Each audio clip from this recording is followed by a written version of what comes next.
మీకోసమే నా జీవితం.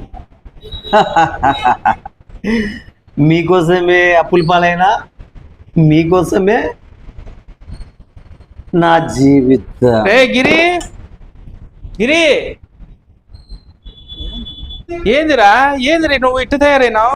ఏందిరా నువ్వు ఇట్టయిపోయినావు? అప్పులు చేసిన. అప్పులు దేనికి చేసినావు? తాగేదానికి.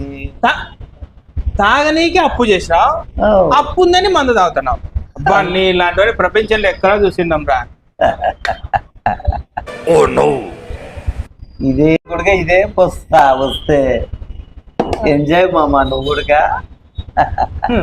కానీ పట్రా, కానీ పటు ఏం మాట్లాడుతున్నావురా? నరాలు కట్ అయిపోయింది.